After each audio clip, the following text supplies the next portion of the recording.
Ladies and gentlemen of the court, it is time for the 3 Fun Chaps with your host, Matthew, Rodrigo, and Frank. So we noticed that you guys like to talk about like our little insights into music, especially like whenever Matt talks about something musical or Frank and I talk about vocal techniques. So, we got a lot of people sometimes saying like, what is your experience with music? Or what's your experience with singing? And my favorite one, do you guys do vocal lessons? That was that was a fun I still one. find that That one was such a crazy. sweet comment, but I feel so bad because we don't. We do not yet. We do not. We don't. But if you I want, probably won't. I'm not a singer. Although I will say I can give instrumental lessons because I've done that before. there you go. Did you say instrument relations? No, Hey, I is said that what they call fingering the instrumental. valves? All right, well, guys, before we start off on our podcast, we have to start off like we start off all the time. Get your teacups up and give a nice little cheers. Cheers. Cheers. Do we want to tell everybody what's in our mugs, or do you want to keep that a mystery? Ooh, That's a mystery. That would be It's a mystery. You guys can try to guess, but we're not gonna say one or the other. All right. So, like Rob was saying, we did get a bunch of comments asking us about our musical experiences. Now, all three of us have been in band to some degree in our past. And guys, I wrote down a few questions to help get us started here. I'm gonna ask you guys. So, when did you guys start music and why? Ooh. You know what? I'll take this one just because I remember that y'all like answered the questions a lot in the first one. So we'll drop some Rod lore. Yeah. Rod lore. We love the Rod lore here. I actually did start taking piano lessons when I was very little. It only stopped when I was 8 or 9 because we had moved from one part of Texas to another, and I could not find another piano teacher that was willing to like teach my brothers and I. But that's why ironically I say I'm half a pianist because I can play really well the right hand or the left hand. It's just sometimes I was it gonna takes say a like you can only do one staff for the other. Yeah, exactly. This ties into something in the future. So I was doing that, and then a really funny story was you know how in like when you're about to get into junior high, I don't know if y'all did this, but like the band people from high school and junior high would come visit with like the fifth graders and be like, hey, you could be like in band, and like these are the instruments that you could play. And I was like, I'm just an idiot. I was like, this just seems fun. And then literally I was taking a walk with like a neighbor of ours, and she was like, you look like a trumpet player. And I was like, you know what? That sounds like a good excuse to play trumpet. And that's literally how I got into playing trumpet all of junior high and high school. There you And go. then high school, my last 2 years, I was first chair junior year, second chair senior year because the senioritis hit really hard. And, Damn, not the senioritis. dude, I didn't care. I just needed to get out of there. And then in university, I did play in a couple of small ensembles. And that's when I kind of got into more of the singing aspect. That not as much. I was more acting in college. That's when I actually got into acting as well. That's a whole nother different stream. But after graduating, I worked for a couple different companies, and then during that time, I actually was taking vocal lessons back in Texas, because people were like, you should actually take some vocal lessons. I was like, why not? And I took vocal lessons for 2 to 3 years before moving to where I currently am now, which is the ether. Very nice. So Yeah, Matt, I had a very similar start because I also started with piano very, very early. Every baby. way back in the first grade. A wee young Matt started playing piano and was apparently really good. From what I remember, I had reached a level of reading off of lead books by the fourth grade. nice. If you don't know what a lead book is, it's just gives you the melody and the chords, and you pretty much have to like create the bass line yourself. Right. Now once I improv. reached that point, I was no longer good anymore. It was great. But that also that also came with because in the fourth grade is when I started playing a different instrument. That was when they were like, "Oh, you're really good at reading music. Why don't you be in band?" And I was like, "All right, sure." Because I had to take an art elective anyway, and I couldn't draw for the life of me. And I'm like, I'm not doing that. So I started in band. They gave me the trumpet. I was upset at first. I was like, I wanted to play the saxophone. Oh, Why I did hear you that a take the lot from trumpet saxophone? players too. I was like, why did you not give me the saxophone? I wanted the saxophone. Careless whisper. My mom wanted me to play saxophone, so that's actually really funny. They got two trumpet players and they both wanted to do sax. So I I was upset at first, but I started playing, and then I played all through middle school on trumpet, and then I reached high school. And again, I reached a certain level on trumpet where my band teacher then was like, "Hey, like, you've reached a pretty good spot on trumpet. I need a horn player. Have a French horn." I was like, "You're, okay." Yeah, he could sense Matt was horny, so apt. Hey. Shut up. So then I had learned the French horn, and I kind of doubled up in high school. That was about the time when I stopped playing piano fully because high school and already two instruments was a pain. Stressful. Yeah.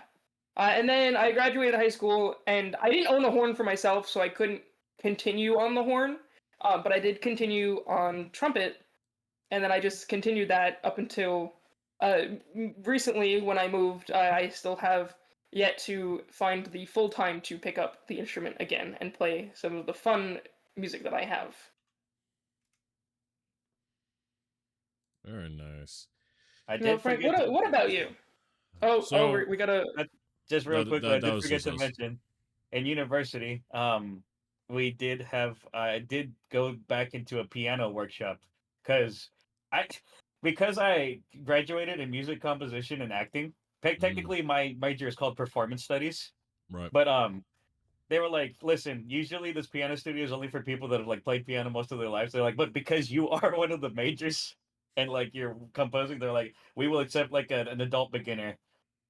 So now Rod can play a little bit with both hands now, and actually just started composing piano and when in college. But like, sorry, Matt, you reminded me of that.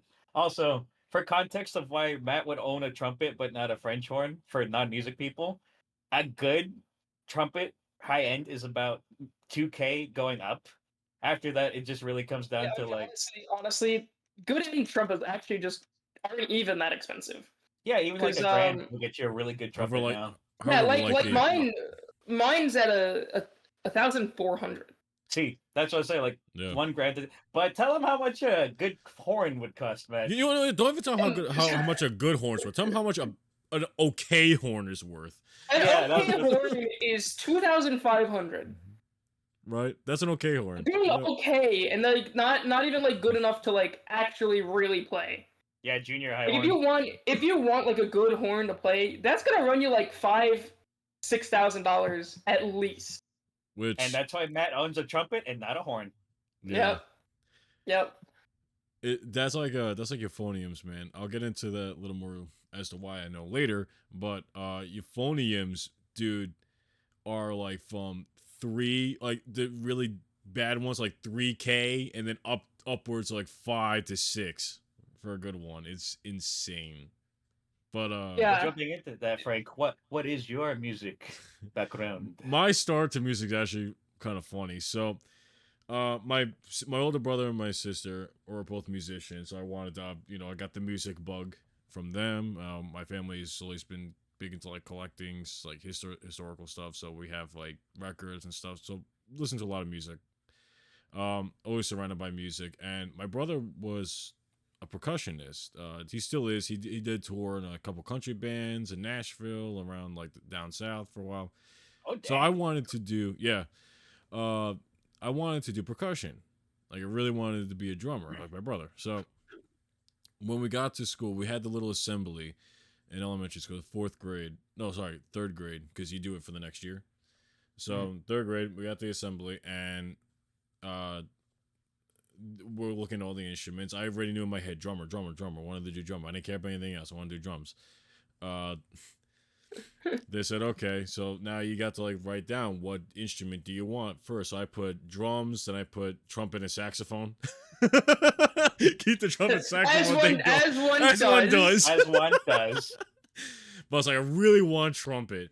So, because it's like Harry James and stuff at the time, so you know. Then I get back to my class, and they go, okay, now you get to pick, I guess, an elective. So, it's the word, for like band or the kind of art you want. Yeah, electives and things like that, yeah. Anything that's not like core curriculum. Yeah, so my teacher told me, and I swear this is real. She goes, put your least favorite option first, because you're probably not going to get it. Then put your favorite option second. So Your teacher sabotaged you. Yeah, I know, she did. So me being an idiot, listen to her. You know what I put as the number one? Band. Dance. I say tuba. I put dance at number one and band at number two. What did I end up getting? Dance. Dance. I hated it. I was in there for like 3 weeks. Yeah. Like a But month. it worked out for you. Those 3 weeks, man. You became a killer. I got dancer, trampled. man. I got bullied because I couldn't dance well enough. Man. I was getting yelled at. I hated dance. I hated dance. My You mother. learned though. God You were bless only in her. there for 3 weeks, though? For 3 weeks, I was in it because God bless my mother. She called the school. She's like, "Is there any way you could get him in band?" Because she explained the whole situation, and we had a new music teacher. He's like, "Okay, we can get him into band, but I don't have any drummer spots open. That's all taken up. I do have a trombone spot open. Do you want to learn to play trombone?" I was like, "As long as I get out of dance, I don't care." So as long as I can escape the rhythm of my body. Exactly. Oh yeah, so I ended up. As long as I can escape the rhythm of my body. All right, guys. Today we're gonna learn how to do trombone suicides. Dang it! Which is really funny that I took dance for like those 3 weeks to a month of school, because that comes into play later on in life. Oh, that's fine. Yeah. So now I finally get into band. I was happy. I was like, okay, what's up with the trombone? My brother was showing me a bunch of things. That's why I fell in love with like Glenn Miller, J.J. Johnson, all those big band trombone players. Tommy Dorsey. Tommy Dorsey. Yeah, Tommy Dorsey. His brother was saxophone. Yeah. Tommy Dorsey. Yeah. Then that's and I was finally happy, and I made a lot of great friends. So I'm glad that change happened. Shout out to that teacher. I really can't say his name for obvious reasons, but love him. Yeah, Mister. Mister, you know if you know. You know who you are. You know if you're somehow listening to this, you know. So guys, that brings me up to the next question here. What bands were you guys in throughout your life? So we'll keep this general because there's a lot of stories within each of the bands, I'm sure, that we'll get to. But let's keep it general for right now. If you want to list them off, or yeah, so you want to do it. Me personally, I was in the concert bands in elementary, middle, high school, and college. Mm. I was also in high school they called the symphonic band. Somehow I got in symphonic band on horn and not trumpet. Make that make sense? It never made sense to me. Oh no, it makes complete sense. Actually, To be fair, in symphonies they hate trumpets a lot more. Have you seen symphonic trumpet parts? Yeah, I loved playing symphonic trumpet parts. They're so much fun. I'll tell you why you got that. I'll tell you why you got that, because they needed French horn players. That's what I was about to say too. I know. I got it. All right, I was just a little salty. Yeah. Obviously, as Frangus stated, we were both in marching band together in high school. I did pep band in college because they paid me for it. Nice. It was great. They gave me money to show up to football games and not even pay attention to the game. It was wonderful. And then I did do a few outside like gigs and things like that. Some of them paid, some of them not. And then that's kind of a bulk of my band kind of. Yep. Words are escaping me right now because. What about a community band? That is right. You're right. Community band has slipped my mind because I'm still trying to find one where I moved now, and it's so hard. Yeah. So hard. And community band was so fun because they also had me on horn in there at first, and I was like, "What, trumpet?" And they're like, "Fine." I was like, "Yeah, I'm not stuck on horn in here." Yeah. I What about? miss those. Yeah, no, man. Well, Rob, what about you? What bands were you in? So I will say, it seems there's already like I was gonna say cultural, like Texas isn't a part of the country or anything, but like, so like, or at least the high school I went to, we did like the stereotypical recorder until like middle school. So like in middle school, that's when I actually did do like concert. So the way we did, I don't know how y'all did it, but it was like in high school, there was marching band in the fall, Mm-hmm. and then once football and everything was over, it turned into concert symphonic band. You know what I mean? Right. Ours was different, but yeah, I know what you're saying. That's what I'm saying. So, like, see, guys, cultural differences, different Mm-hmm. countries. We're learning. Exactly, bro. But that's what I would do in high school, marching band in the fall. So I completely forgot about this. This is so funny. My freshman year, I was so bad at marching, they put me in the pit. So, Oh. so that What summer, did I you was play in the literally like, pit? Piano? I played random percussion. I played a break drum. I played a That's cool. triangle. I played tambourines. It's the best instrument there is. I know, Triangle's dude. actually a lot tougher than you'd think. It is, but it's so much fun too. Yeah. Yep. The tambourine too, because I didn't know like you could slide with it with your skin, and it took me a hot minute to learn that. But like other than that, so we did that freshman year, and then I busted my hump to learn how to march because I was like, I ain't doing that again. Not that I hated pit, but I was like, I want to be with my trumpet bros. And so I sophomore year, they were like, "Yeah, you're good enough." And then that's when I started like taking music slightly more seriously. But yeah, symphonic band / concert band in the spring, marching band in the fall, and then in college, the college I went to is historically a military school, so Ah. you have to join the military Like corps. ROTC type leadership Yes, or you have to something? join it to be Yeah. part of the marching band. So I did Gotcha. not do that. Interesting. That's actually pretty So cool, though. it's pretty cool, but I have trouble with authority. So we Gotcha. already know. That makes so much sense. Yeah, especially if he wanted to be somewhere on time and he decides not to be. Good. What can I say, man? A lot of my English teachers actually were former hippies too, so that probably is where it stemmed from a lot. Yeah, could be. And then so in college I wound up doing small ensemble. So at one point we were in an ensemble that was a tenor sax, a bassoon, a trumpet, and piano. And it was really funny because we actually started playing some jazz numbers, and the You're just bassoon would be like on I the love isn't jazz. that just a ragtime or quartet? right, a ragtime quartet pretty much. Well, Yeah. because like the bassoon is what people are like, why? And I was like, because they're hitting those bass notes, dude. Like True. we don't have a Bassoon. double bass player in our closet in our college, so I I mean, double bass those in the ones would closet. make sense. I would hope that you don't have a double bass player in your closet right now. Dang. Shut up, Enrique.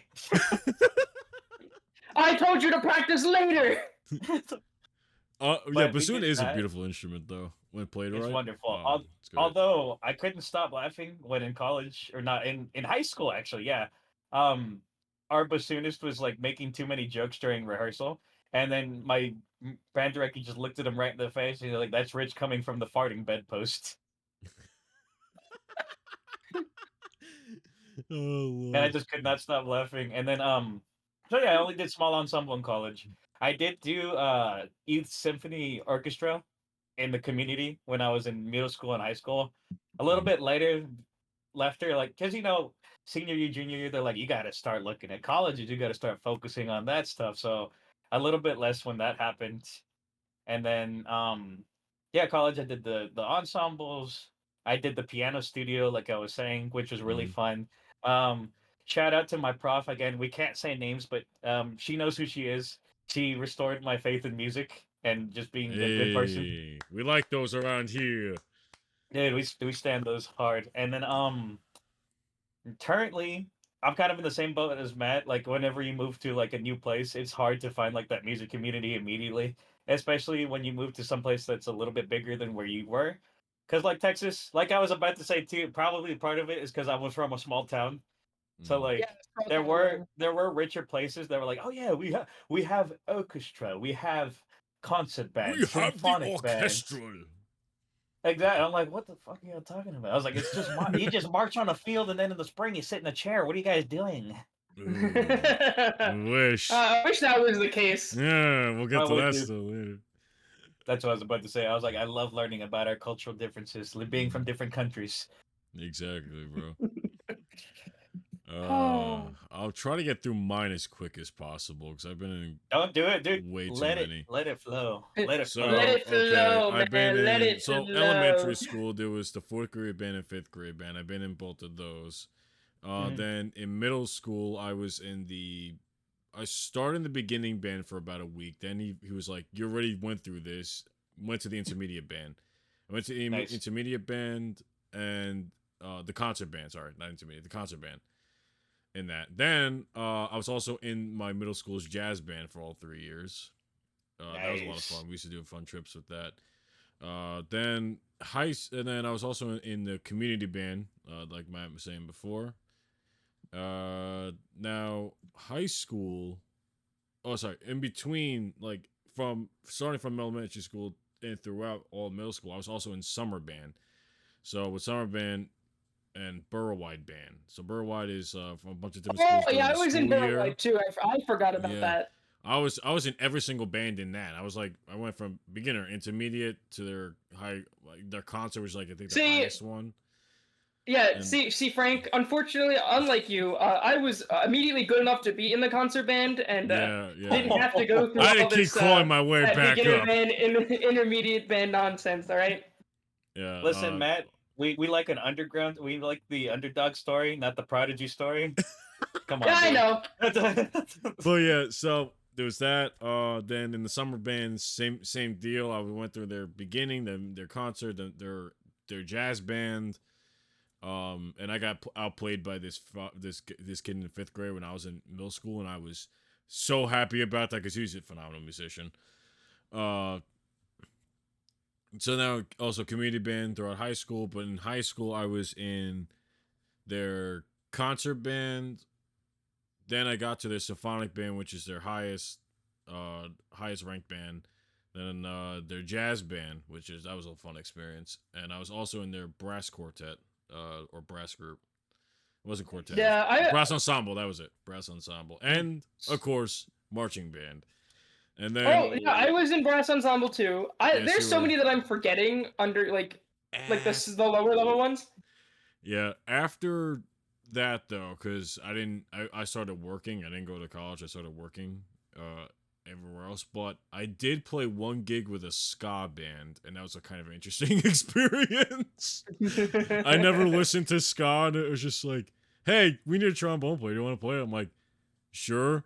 Like, we'll give you food. I got a hot dog, I think, and I was probably it.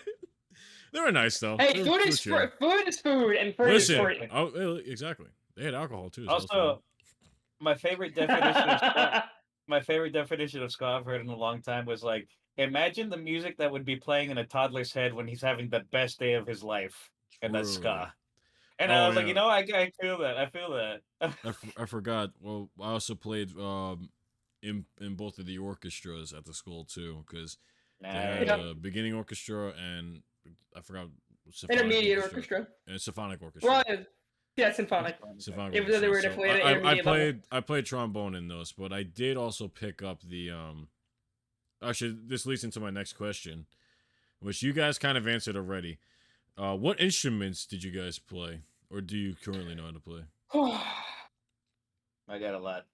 I But got a lot too. real quickly, I want to go on one little tangent because you guys said a word that people from New Well, York might not be okay. familiar with. But before you go on your little tangent, let me go on Yeah. mine because mine connects into what he was like just saying before this next question. With the jazz band, I was so unfortunate because the jazz band teacher in high school wanted me in jazz band, and kept asking me, "Are you gonna be in jazz band this semester? Are you gonna be in jazz band this year?" And I'm like, "Yes, I'm gonna try to be in jazz band." But every time that I tried to do it, like a major class requirement for me to graduate always fell on the period Every of jazz band, and I'm like, God damn it! Dude, that happened to me though. Real quick. Except, so I had to take Spanish. I'm sorry, y'all. I hated Spanish. I took Spanish in like middle school and high school. Never learned a single word from it. It's fine. I learned a little bit now, but you know, I hated it then. And reason why I hated it was because they wanted me. I tried out for jazz band. They wanted me to go to take Spanish. I'm like, I don't want to take Spanish. I don't have to take Spanish because I took a language. I took Italian in middle school, so it counted up through the year. And they're like, oh, well, you have to take it. You might as well take the region. I'm like, I don't want to, though. I don't have to. I don't want to. Let me be jazz. I had to get the assistant principal, who's also like the head director of all the music in the school. He came up and was like, you're gonna put him in jazz band. I was like, thank you. R.I.P. that guy, man. God bless him. Rest in peace. So another mini tangent, and then I'll go into the tangent I was talking about. So a mini tangent. Our school was that small where I did sign up for jazz band, but then my band director came up to me and he was like, "Hey, so you were the only one that signed up for jazz band, so we had to cancel jazz band." Oh no! Sucks. You could have done improv, Rod. I know, right? Like, oh, it's just Rod up there. He is the jazz band, and then the jazz man. He's the jazz man. When the jazz man it's a one-man jazz man. It's tough though, being from a small town vibes. Yeah, but the other tangent, you guys said a word that people from New York might not be familiar with unless they like are. My friends, as New Yorker, what is a bureau? A bureau? A bureau or a borough? Yes, sir. Which one? Because they're both two different things. Yeah. Explain both. Explain both. Bureau, like organization, or yeah, bureau is like an organization. Like, it's like there's 5 boroughs of New York City, so they're like islands that are under the same under this. I say they're islands because a few of them are connected as like mainland. So it's like they're like communities, they're like counties in other places. There would be like a county underneath New York City, even though New York City in itself is kind of like a county. Yeah. It's a lot of politics that go into that. Well, I will say the reason why the reason why they are part of New York and not Jersey is because of a boat race. So I love that story. That's like the best thing about where we are. That's like the coolest story. I know. To people who ask me about New York, because like I'll be like, yeah, I used to live in New York before I moved, and they're like, oh, like that's cool. Like, what can you tell me about the city? And most people would think, oh, they're gonna talk about Broadway, or they're gonna talk about, the finance district. No, I'm out here talking about how one of the boroughs was won in a boat race. Yep. So, and what's really funny is a lot of people down south don't know that one of the particular boroughs exists. So every time I tell them where I'm from, they're like, "What is that? Where's that?" I was like, "It's in New York somewhere." All right. What was up with the question of boroughs versus boroughs? Well, it's because we said borough-wide. Oh, borough-wide? Okay. Exactly. Yeah, borough-wide was across for the borough. Any school in that borough can go. You have to remember, because this is something I accidentally ran into when I went to Louisiana. Because we were going, and they're like, we don't have counties, we have parishes. I was like, why the heck do you have something called a parish? And they're like, oh, because of the missionaries that came from the France. Then they would name this, like, instead of county, like parish. So the boroughs, because when you said borough-wide, I knew what you were talking about because I love New York culture, and so like from movies. I don't know why, but let me tell you why, dude. One reason: Teenage Mutant Ninja Turtles. That would be amazing. Inaccurate. To be fair, I mean, it would make sense because you do love your pizza. 90, yes, I was about to say 90s and early 2000s romanticized New York a lot too, for obvious reasons of the early 2000s. Sorry about that. Sorry, but that's fine. So those were my tangents. But yeah, so Matt already said trumpet and horn. So he kind of When we answered say that horn, we question. mean French horn. But yep, But you have yes, we more. do mean French horn because there is the English horn, but I don't justify that. But So if I were to Good. fully list out the instruments that I know how to play or have known how to play, it would be piano, trumpet, French horn. I know a little bit of saxophone because I did take some beginner lessons on that before I left high school. yeah. Euphonium/baritone because again I also learned that Yeah. at the same time as I was learning horn and saxophone. Percussion because I know I knew a bunch of people in my family who played the drums, so it was just very easy to ask questions and learn. Yeah. And then there's one more that for some reason is just leaving my mind as an instrument that I know how to play, but if you put it in my hands, I could play it. I just don't remember what the instrument is. Was it like a string instrument or? Your no, voice. it was. No, I don't know how to use my voice very well. It was brass, but I trying to think. I don't know. Cornet, or is no? It wouldn't be a type of trumpet, right? That's, It'd be, no, that's the Okay. same. Well, I guess mellophone, yeah, technically. I guess you could say that. but I don't think that was the one I was thinking about. But I don't remember. Right. I don't remember. Tuba, flugelhorn, Bugle. cornet, bugle, company B.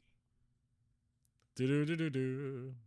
Just Recorder. are you just gonna continue to name Brass instruments from the top of my head. Well, Yeah, okay. right, If you remember him, Matt, trombone. if you remember him, Matt, you let us know. Let's get over to Yeah, Rod. What instruments do you know how to play? So piano.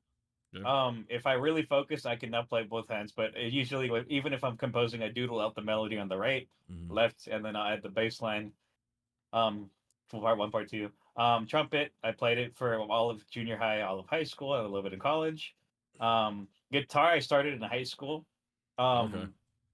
Because of the Beatles. I'm a huge Beatles fan, so I wanted to learn Makes some of their sense. songs. And then Eric Clapton's also one of my favorite guitarists. And That's what it I've was. a very Texan thing is Stevie Ray Vaughan is huge still. Yes. So I love SRV. And so the blues that he plays is still unmatched to this day. But guitar, I play bass because the cheat is it's the first four strings of guitar. And as long as you have groove, you can fake it till you make it. And I've been faking it till I make it on that. Bass, guitar, ukulele. I did learn because of the Somewhere Over the Rainbow. The ukulele cover. Yes. I love So that. beautiful that I had to I want to learn that. I'm the type of person where I hear something, I want to learn it, and because of that ADHD hyperfixation, I'll learn it. But then because the fixation's done, I won't pick it up again for a while. But I'll still know how to doodle. Right. Ukulele, that one. I have a banjo I left back in Texas, and I wish I would have brought it with me. The joke's because I right would've there. had- I'm just not gonna say it. I don't think we do.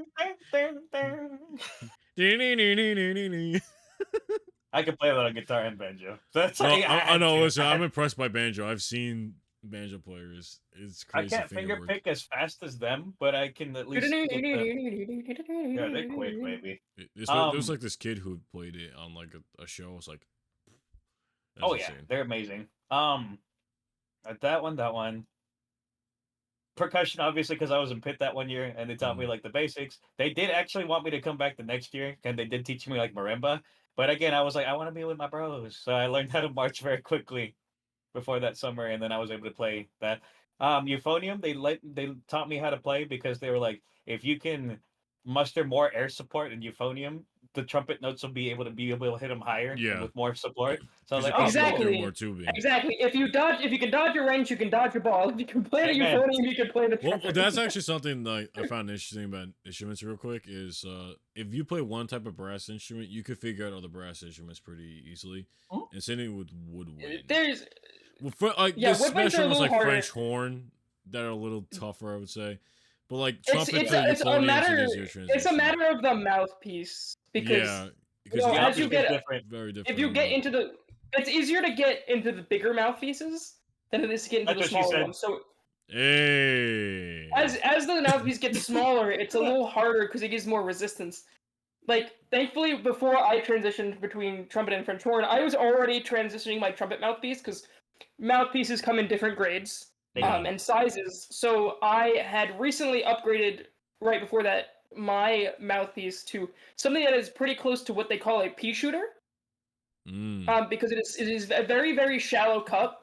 And it's very hard to play with a good tone, but it is really easy to use to get into those higher registers. Like a 1C or something, or is it, I forgot. No, I'm at a. It was a 13. I was at a 13. Oh, it goes the other way, right? All right. It's been a while. Yeah. One like those ones are also because it depends on the brand. Because some brands go up, some brands go down. Make that make sense? I don't get it.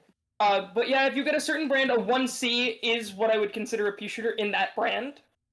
Because I know from mine, 1Cs were bigger actually, so yeah, got bigger. It depends on the brand. Yeah. So, but because I was already using the shallow cup for the trumpet, it was pretty easy to switch over to the shallow and thin French horn mouthpiece. Literally just like a triangle.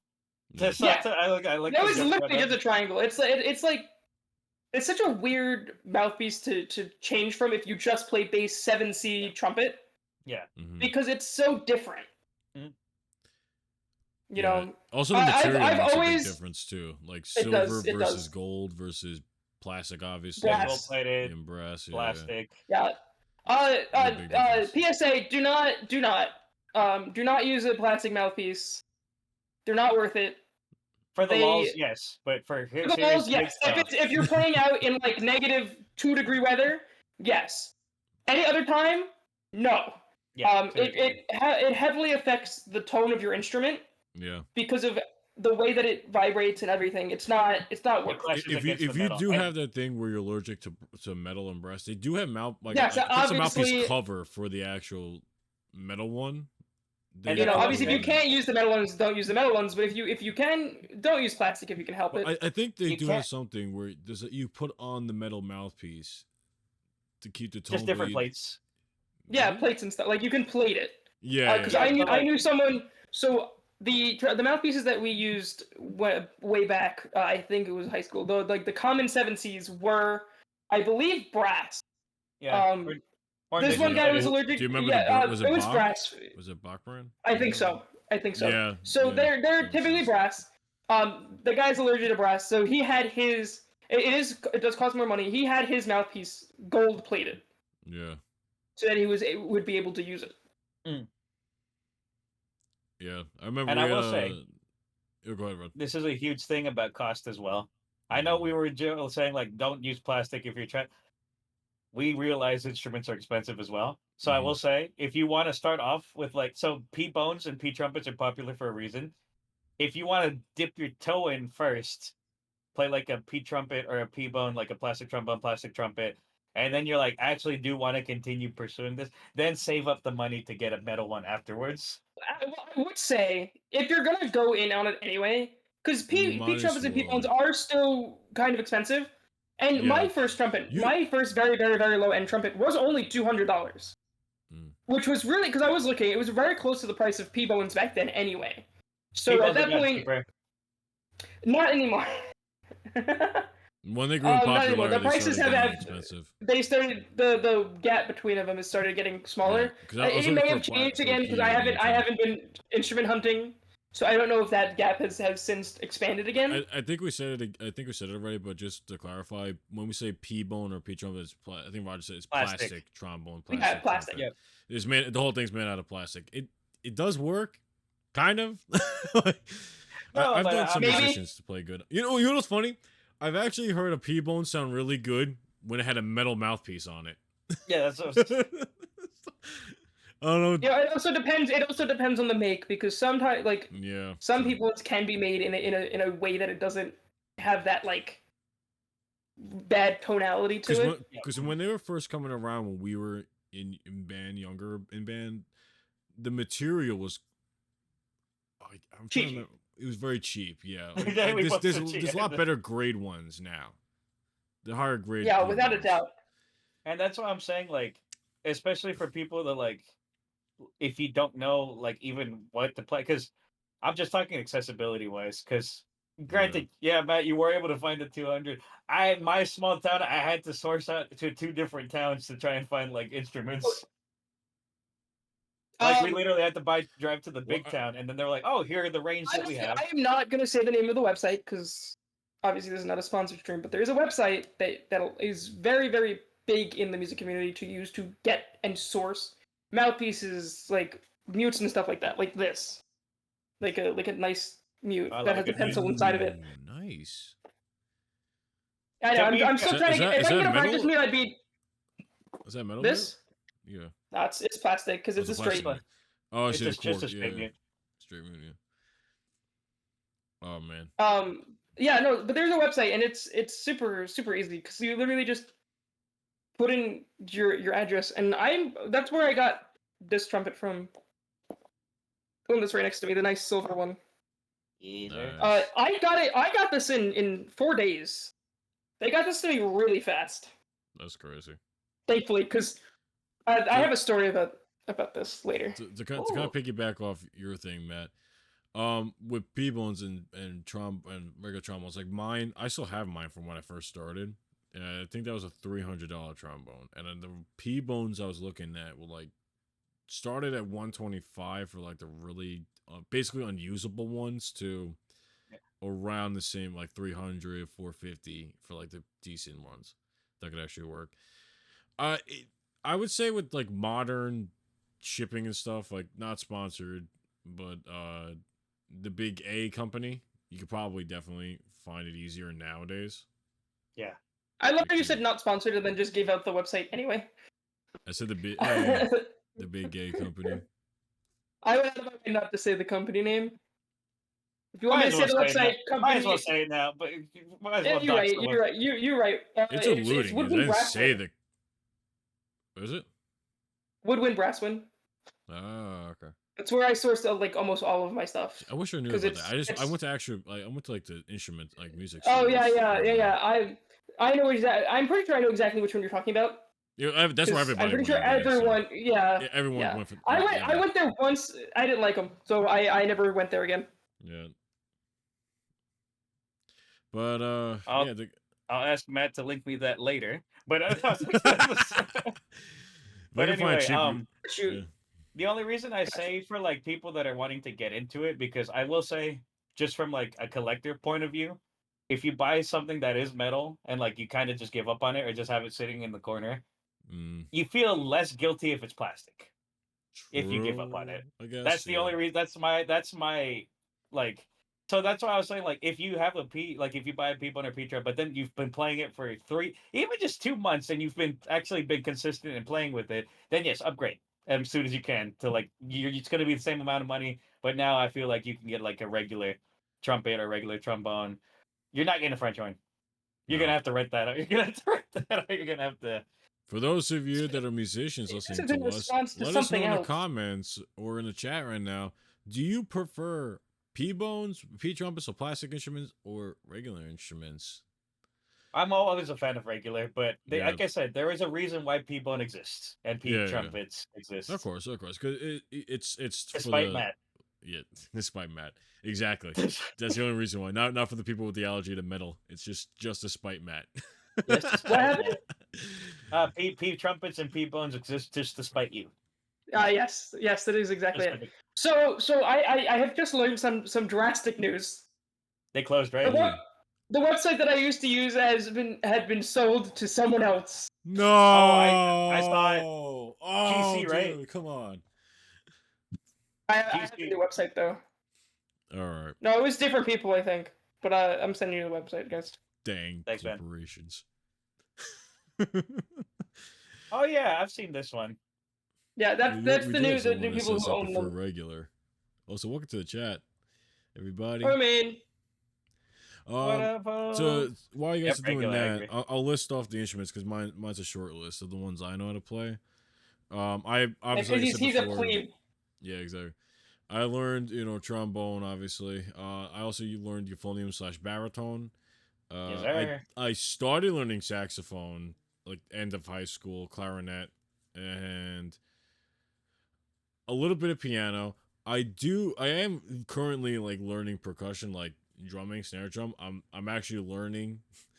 This is horrible, but I'm learning the drum beats to all the Michael Jackson songs from Sugarfoot.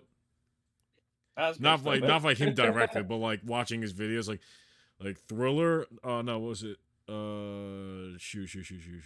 Smooth Beat Criminal, man. That's so Smooth fun.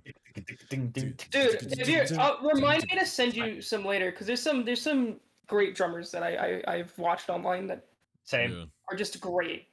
Oh yeah, my Well, brother, also, my dude- brother. Every time I see him, he shows us like 100 of those videos, and I'm like, If you These are want fun. surprisingly good drums, disco. yeah.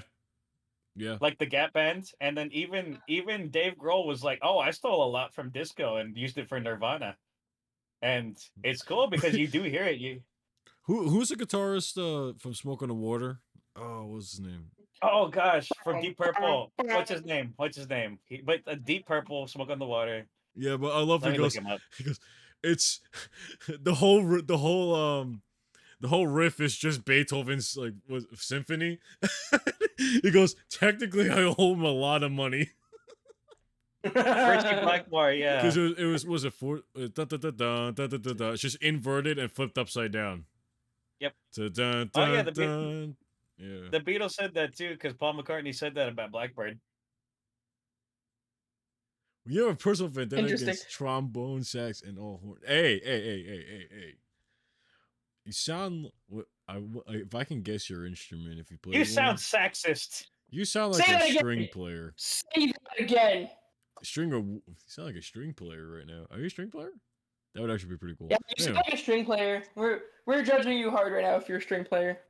Yep. Oh, Yep. God, hey, knew it. In a way.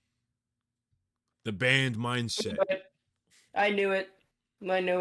More like Poe stringing them along, am I right? Ooh, okay. Electric bass and orchestra. That's pretty dope. Man, is I would pretty have loved dope. to learn the upright bass in that. Like Like the cellos, just like upright bass and cello. That would be awesome. Dude, Yeah, watch it because you know what I'm talking about, Frank. The one guy who played upright bass Yeah. in our school. He was dope. good. He was really good. Good kid I too. hate saliva. I get that, Poe. Yeah. We Excuse me, it's condensation. Amen. Amen, brother. You know, It's I would say that, condensation. but It's when your not trombone's spit. up like this and you feel the spit just start rolling back into your throat. It's not condensation, Frank. It's not spit. I almost threw up in the middle of the show because they emptied their shit next to me. It's just condensation. Listen, Poe. It's water. We have no choice. It's gotta go When on. your horn starts to gurgle because there's so much in it, you have to get rid of it. Yeah, one of the fun aspects is you could spit on people without actually spit on them. You just have a brass instrument. Okay, leave it. Don't worry, Poe. gonna stop If it makes you feel any better, that is not the worst thing that I've found in an instrument. Oh, I found worse too. Don't worry. Which wanna hear brings about me these guys. to my next question, guys. What are some of the craziest finds you had in band? So like something you found in an instrument or in the closet of a band room. Okay, I have two of them.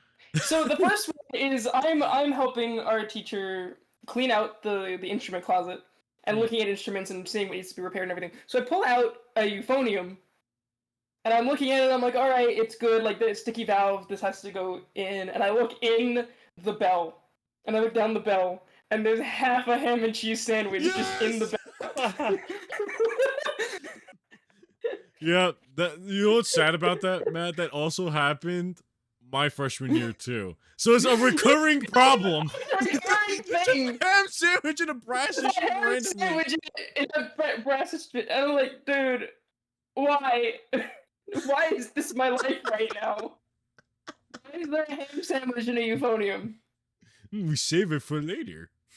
No, I think the crazier one is there was a Christmas time event where a bunch of musicians go out and perform together Christmas carols. Oh, yeah. But it was only for like baritones and tubas. Yeah. So as a trumpet player, I could not go as a trumpet player, so I had to go as a baritone player, which is fine because I knew enough about the baritone to play the baritone. Was this in high school or? So this was in high school. Okay. So I had to borrow a baritone from the school, and I got permission to take the baritone. So I take the baritone, the case, and the baritone case is, heavy. It's pretty heavy. As someone who doesn't normally carry a baritone case, if you picked up an empty baritone case, you would think there's an instrument in there because it's really heavy. Mm-hmm. So I take this thing home, and then I get on. I travel all the way to this venue, and everyone's getting ready. We're all setting up to warm up. I open my case. It's empty. I knew it. Oh no, dude, that's the worst. I was so looking forward to doing it because that was the last year that I was going to be able to do it too.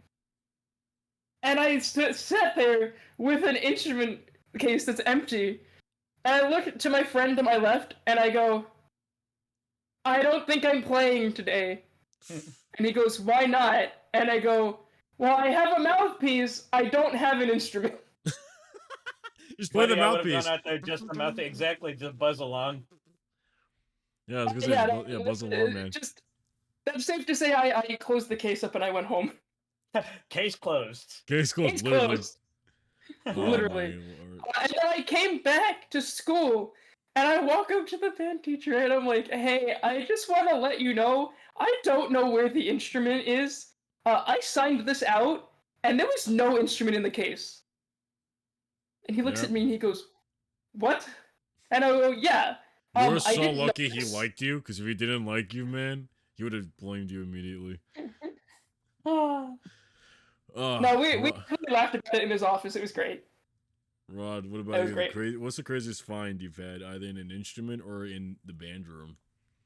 Craziest find in the instrument or in the band room? I don't know if I could show that one. I don't know if you can, Matt. It might not be TOS friendly. Like, half of mine are not TOS friendly.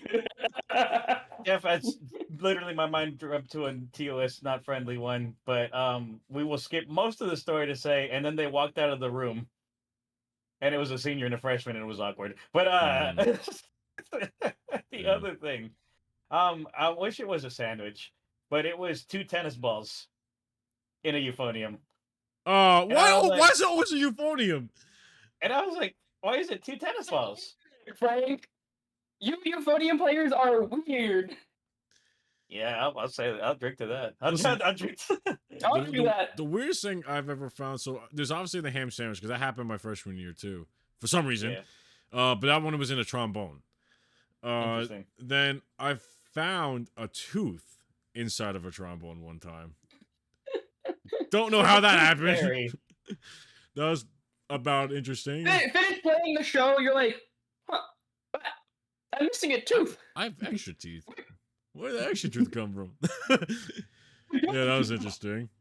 Or let me start both of y'all. Whenever you're playing marching, and then someone hits your instrument into your face. No. I have 2 stories about that. I think you remember the first one, Frank. I remember. I think I remember both of them. Unless I wasn't there for the second one. I don't think you were there for the second one, but I'm pretty sure I told you the day after because I was so angry. I was so happy that this was right before the new instrument came in. Oh God.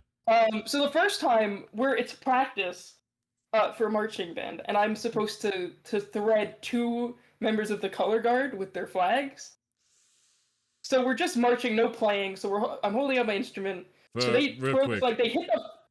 Real quick, sorry. For those of you that don't know, color guard in the marching band are the I guess you call them the dancers. They're the ones that wave the flags, toss the rifles, do a bunch of dance moves. If there's any extra props, they're usually the ones moving them around and interacting with those. Not quite like drill team, where they like perform during the mid parts or like the half-time shows. If you have with the band, but like it's a part of the show. It's with the band. Yeah, it's with the band.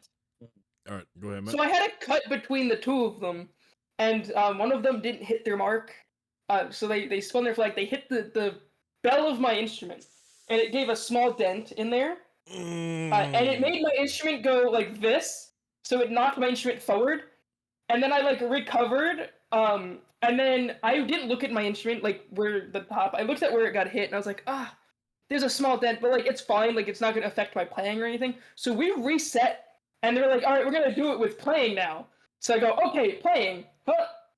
My mouthpiece is gone. Oh no! I know It was gone. I know your pain. It was just gone. And I marched it, and the teacher's right in front of me, and they go, "Hey, why didn't you play that go? Like, do you not remember the music?" And I was like, "No, I remember it. It's hard to play without a mouthpiece." The marching band. Like, I saw you had it before. I know you were playing, and I was like, "Yeah, I don't know. I got hit with a flag, and it vanished." I can't. Like, you don't have to play the rest of this one. Just look for it before you leave. So I searched for about 30 minutes after practice. It was gone.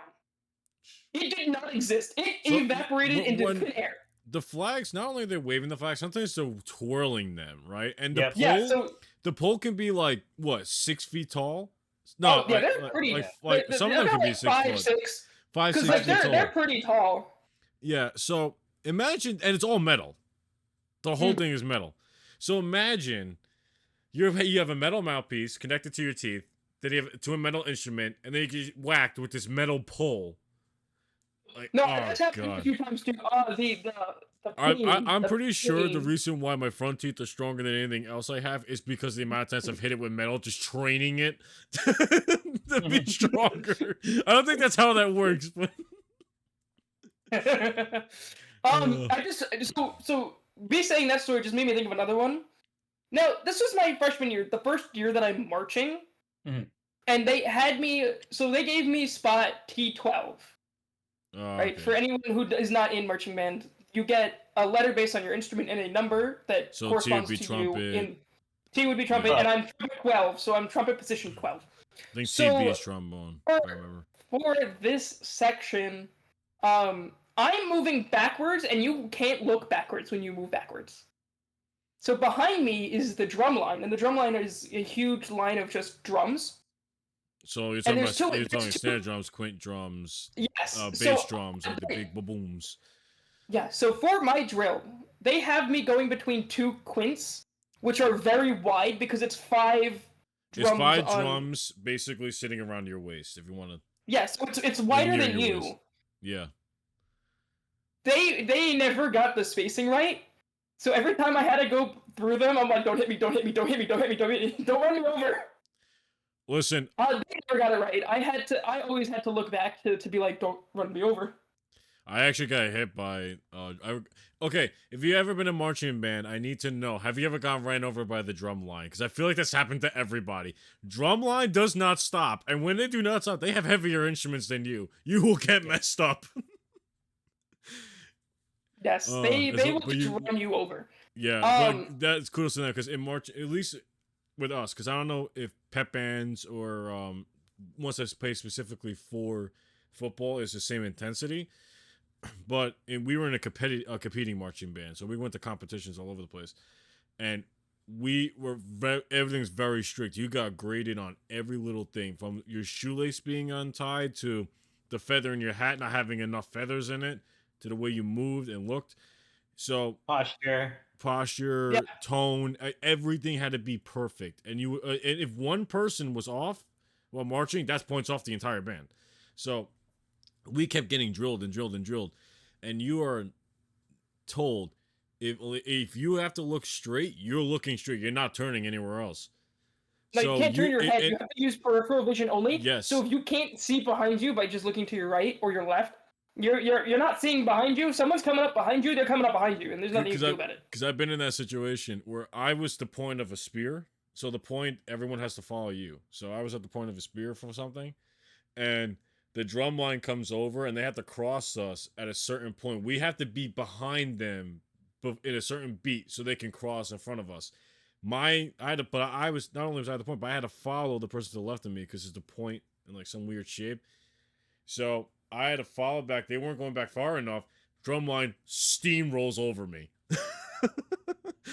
Yep. And I was like really fat kid, big, you know. They steamed right over you because they had the momentum to do it. Also, guys, I had starting it a little bit. I was starting 5, That's 4, fine. 3, That's fine. 2, So 1. I actually got reminded of another 2 stories. One of them involved me, one of them didn't involve me. So this was my senior year. Now Frank was not around for this at all. But we were at competition, and the drum line is marching in a straight line. So it was the smallest bass drum to the largest bass drum, and then it was the quints, and then the snares. Mm-hmm. So the front bass slipped and fell backwards into the second bass that slipped and fell backwards into the third bass. Yeah.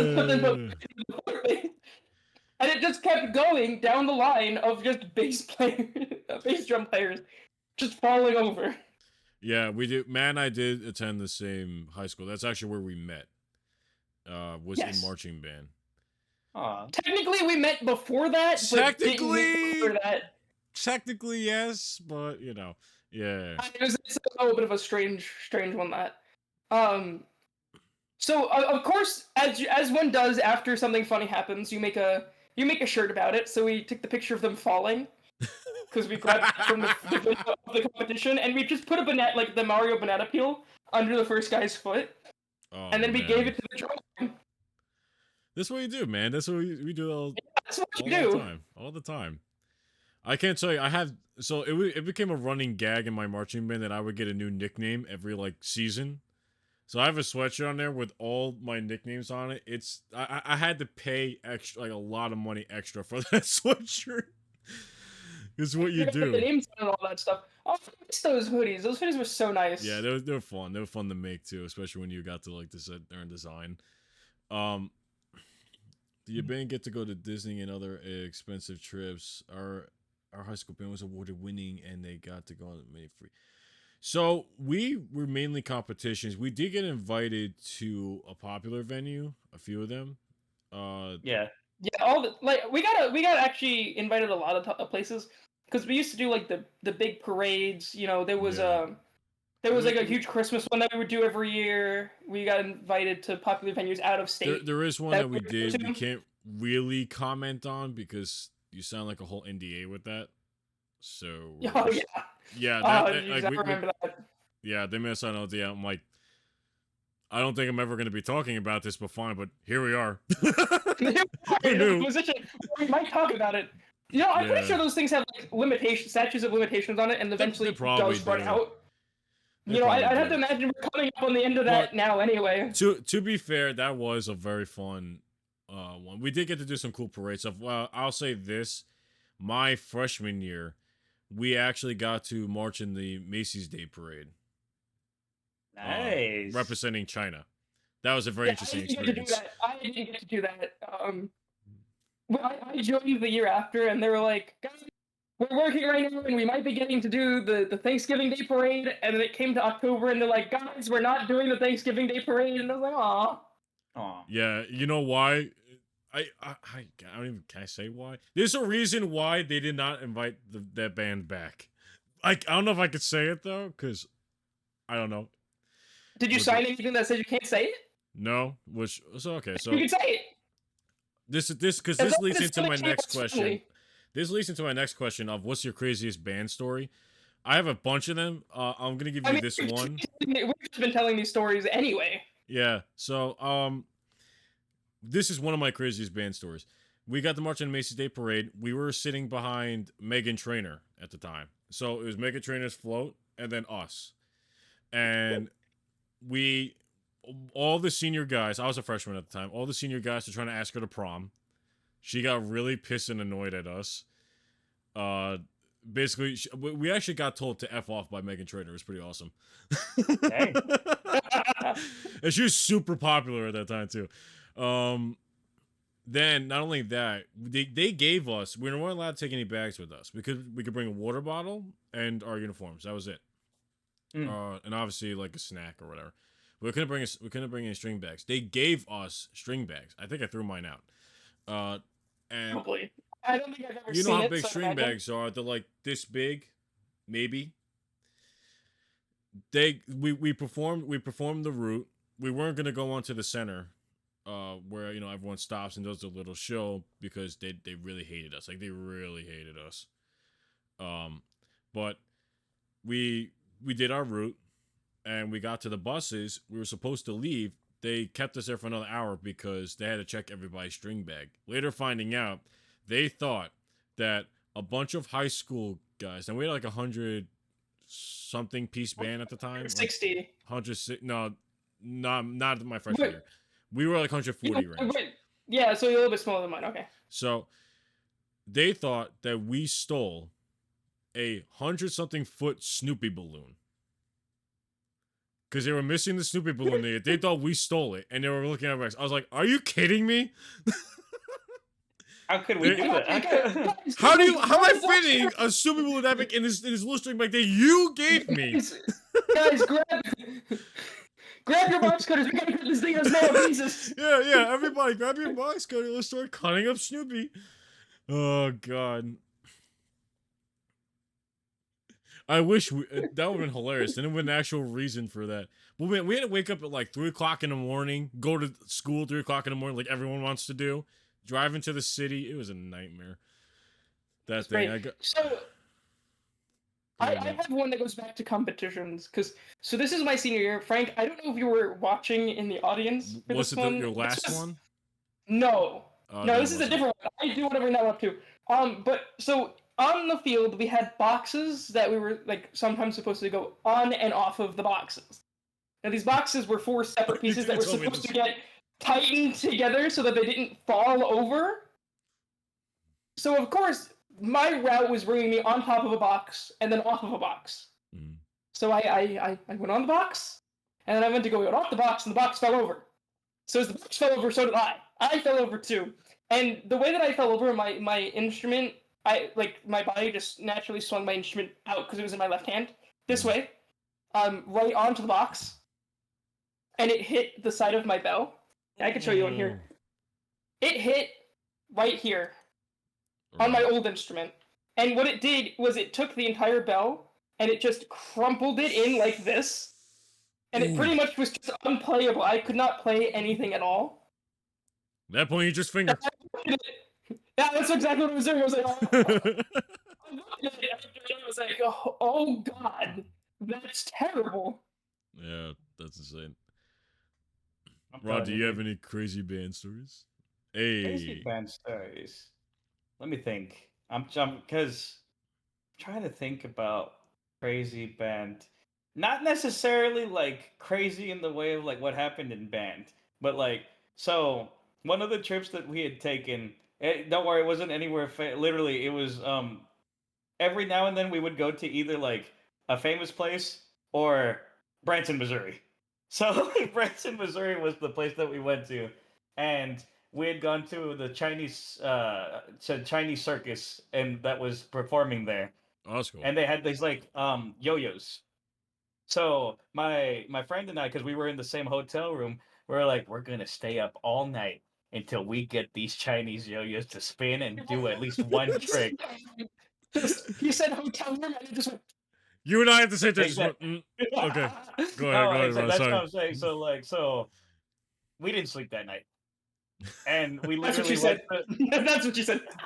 Exactly, we did. Hey. So we finally did get it to spin and do one trick, but then we looked and it was like 7 a.m. and we're like, shh. Wait 2 hours. We gotta go to the performance, and we gotta go to the theme park in there to go perform, and then like just do our thing. Dude, I was so dead.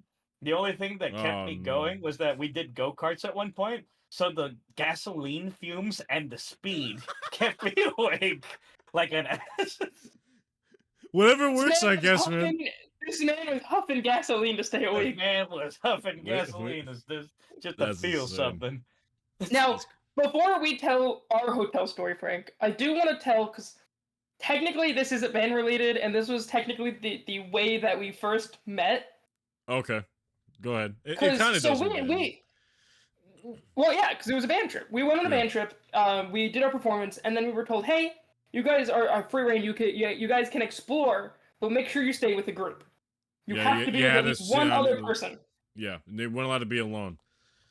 At this point, me and Frank had one mutual friend, and then I was also friends with, someone else that Frank knew. Oh, that's the same with us. Don't worry, bro. So, I was with a group of people, who I thought were my friends, and they made a reservation for a restaurant. And then they said, "Oh, I made the reservation for 15 people. There's 16 of us. You can't come." Yeah. And I was like, Ew. can't you Ew. just adjust the reservation? Like, just be like, "Hey, there's one extra. Is that okay?" And they're like, "No. Bye." Yeah. And I was like, "Oh, okay. Bye, I guess." At that point, I was alone. And I was like, "All right, I guess I'm wandering now." Yep. And that's when we ran into each other. Mm-hmm. And you know who? She asked me, "Hey, are you like by yourself?" I can say it was my sister. Yeah. It was my sister. Yeah, Yeah, because my sister found you with her group, and I Yeah, had to meet she up did. with my sister for something. Yeah. She was like, "Are you alone?" I was like, "Yeah, they abandoned me to go get food." And she was like, "Did they not invite you? Did they what happened?" I was like, "Nah, they just told me I couldn't come." And she's like, "You're coming with me now." I was like, "All right." You're mine now. We're making some tacos tonight. We're making some tacos. Yeah. Then I met up with her. We met Matt. They were like, "Hey, do you want to just hang out with us or whatever for that day until we had to leave?" It wasn't that long. I don't think. No, I was there. I was about half a day. It was about like 6 hours, 7 Yeah. hours. And then it was like the next day, and we were like talking, and we were like, "Yeah, it was fun. Just hang out again today." I was like, "Yeah, all right." Dude, a lot of that Works stuff's a for me. blur, like the early of that stuff, but Yeah, my freshman year when we did that trip was a blur. But uh, when we get into when we were actually like rooming together and stuff, oh boy. oh my, so that begs the question: do I tell the hotel story or the bus story? Which one? Wait, okay. Guys, Poe, since you're the one here, anyone else in chat too, would you rather hear the hotel story or the bus story? Both of them are very interesting. They are both very interesting, and we may only have enough time for one of them. Yeah. If we decide to do another episode of this, we'll tell the other one, but which one would you rather hear right now? Hotel, Motel, Holiday Inn. We at the hotel. All right, the hotel story. Holiday. So, Which one are you gonna tell though, Frank? There's like 7 of them. there's a bunch of them. I'm gonna tell the one from my senior year. Okay, yeah, I know, I like that one, and then I'll tell the one from the first time that we roomed together. All right, so it's my senior year in band. We're all in the room together. It's Matt and I and our 2 good friends. And into the room next to us were 4 guys. Now I'm going to say this only because this is kind of important for the part. It's relevant to the story. It's very relevant to the story. So in the other room, so now, in case you didn't know already, I'm Christian. I'm Catholic. One of my other friends is Christian, and whatever. And in the room across from us, we had an atheist, someone who was Jewish, someone who was Christian. I don't know what kind, but it was Christian, and we had someone who was kind of like, like kind of like agnostic, like in between, and yeah. I guess trying to figure it out. You know how every hotel room has a Bible in it? Okay. Quick precursor to this. It's been a big joke in the band that one of our friends, one of our roommates, had something called boxed milk. He brought it on the bus one time, became a huge joke for that year, and it continued through all the years until now, senior year. He brought milk again. And one of the kids, the Christian, walks over to the door, and in the hotel rooms, they have the door that splits the 2 rooms. Now, we have a very important rule. You're not allowed to open that door in between the rooms. Which was a stupid rule, but... Yeah, it was dumb, but I kind of understood why. Because I understood why, but So, the Christian knocks on the door, and he goes, "Can I have some boxed milk? I hear so-and-so has it, and I have cookies." Like, he just kept bothering us, man. So I was like, I gotta do something. So I go over to the drawer that has the Bible in it, and I take the Bible out, and I, with the most serious face on earth, walk over to the door as he's knocking on it, and I open the door and go, "Hello, would you like to hear about our Lord and Savior Jesus Christ?" And he starts dying, right? He's on the floor. It was so funny. Everyone else was crying on the bed and everything. But what made this even funnier was we're causing such a ruckus. All the the band parents ran in, was screaming at us, yelling at us, and the next morning we go down to. You can't open the doors. What are you doing it? We go to breakfast the next morning. The whole band has breakfast together in the hotel, and we get a rundown for the day. As we're getting the rundown for the day, one of the band directors goes, our marching director goes to us, looks at the band, and goes, "Okay, we had a situation where somebody opened the door in between the rooms. You are not," and as she said this, she turns and looks at our group in particular. "You're not allowed to open the doors in between the rooms." And we are trying so hard not to laugh. They made us stand at like, what was it, attention? Like during the entire thing too. We were trying so hard not to laugh. I love when your shenanigans create a rule. And you're like, why does this rule exist? And then it's because, this guy. Let's get this guy right here. But to finish off the story, we broke that rule again when one of my friends from that room came into the room and took shaving cream and sprayed on the mirror where you go to prom with me, like quote unquote prom posing to one of our friends. It was a different message that is not to us. Yeah, so we'll say it was about something at prom. Yeah, something at prom. Then okay, question: wasn't one of our other friends in the shower? Well, yeah, that's who they sent the message to. So when they did that, I was like, we need to retaliate. I took the shaving cream, opened the door, and just blasted him with the shaving cream. There was a shaving cream fight for a little bit. We won. Yes, we do. Yeah. For all intents and purposes, we won that fight. Anyway. Yeah. No, so this next story, hotel story, comes from my sophomore year, Frank's junior year. We had done a trip again, same hotel. The problem is that the way that they broke it up was they put the boys on the one floor and the girls on another floor.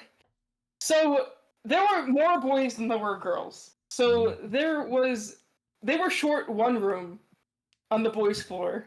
So they had to put a group of boys on the girls' floor. Oh, so that happened to us. I don't know why. And we're confused. We're like, okay, I guess. We're gonna pick the girliest men to be. The other thought, I don't know what they thought of us, but either they trusted us or they really did not like us.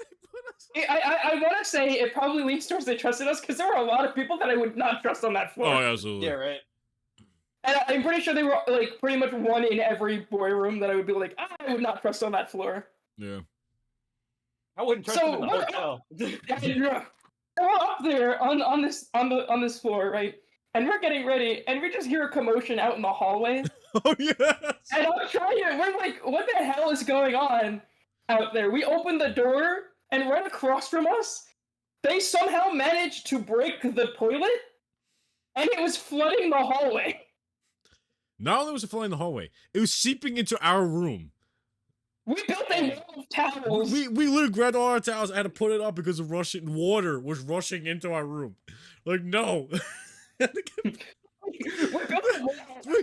They called maintenance, right? They thought we broke our toilet first because we're the only guys on the floor. I know, they came to us first and they're like, hey, we were told that you guys broke your toilet. And we're like, no, it wasn't us. That was them. Across Listen, the way. as a custodian, I can tell you this because I've seen it. Girls' room, way messier than the boys' room. Just saying. Just saying. Anyway. No, and then continuing on to that story, we have to, before, on the first day, we have to make notice of anything that's already broken in the room. Now, before they came to do our room and inspect our room, two people were horsing around. And someone dove at someone else that was laying on a bed, so they rolled off the bed to dodge, but they rolled into the outlet, and they cracked the outlet. Oh, wow. So we're sitting here, and we're looking at the broken outlet, and they're like, they didn't inspect this yet. We already broke something. Broken outlet. They walked in the room and they were like, "Hey guys, so like, did you guys get a chance to look around at the room?" We are like, "Yeah, we did like a small check. We didn't really look. There's just a cracked outlet over here." And they're like, "All right, the outlet was cracked before we came in." I was like, Yeah, definitely, absolutely, 100%, definitely, definitely. 100%. She didn't do anything wrong. No, never. Nah, what? Crazy. Dude, too crazy. Dude, that outlet's been like that since we got in, man. That's what you were talking It's about. been since 1964. When the hotel opened. Do we have? Let's see. We're at a 120 right now. We have 15 minutes left. I could probably. Do you have another story, Rod? Let me think. Like just like hotel wise or anything like that, or Like band related, like something band related to music. Because if not, then I can finish it off with the bus one. Which bus one? Because there's 3 of them again. At least. I confer to y'all because I want to hear one of the bus ones too. All right. So I'm gonna tell Matt the one from my senior year again. That one. Wait, I think we have time for both. Let's save that one for last. Why don't we tell the one when we took a nap on the bus? And we woke up?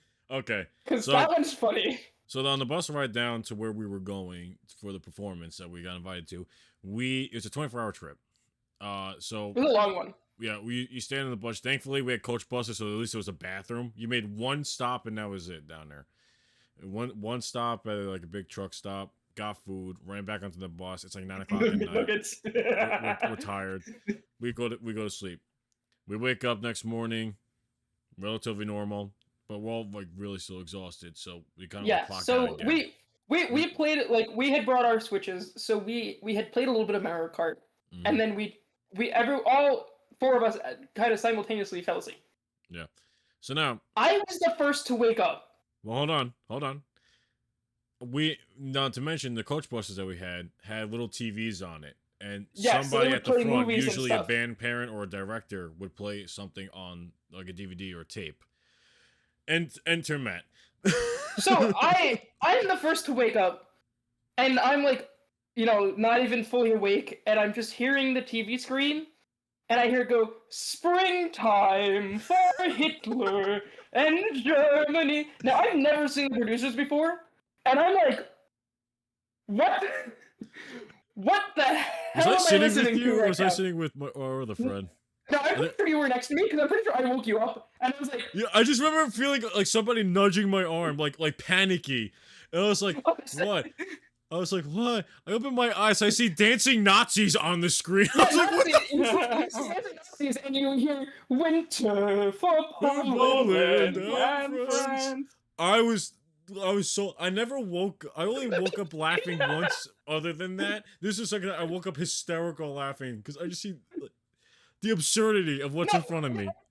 What is happening right now? I did not wake up. I did not expect to wake up to dancing Nazis. Maybe like some people being dumb, sure, but that was a crazy experience. It was definitely a crazy experience. I want to say we probably woke up half the bus with us laughing. Oh yeah, absolutely. they loved us that trip. But I have to mention this one now. So, my senior year of high school, we make a stop somewhere for breakfast on the way back up. Again, 24-hour trip, so we make one stop for breakfast. Then all right. So now what happens is the buses pull up. There's I think like 4 or 5 buses. They pull up to the thing. We empty out bus by bus, and we get into our sections, whatever groups. We go in, file in. While we're eating, the buses drive off, and I think they switch drivers or something. They switch drivers, and they probably refuel. So yeah, that they don't refuel and stuff. So while we're eating, so we're done eating now. We come outside, people are talking, they're playing like whatever games, like fingers or like I don't know, pennies or whatever. Yeah. So there were 5 buses. There are 5 buses. 4 buses pull up, and everyone looks for their bus and get on their bus. Now here's the thing. And we're looking around for our bus. Wait. Here's the thing, though. No, we were bus 4. I'm pretty sure we were 5. No, we were bus 4. We were bus 4. I had the photo.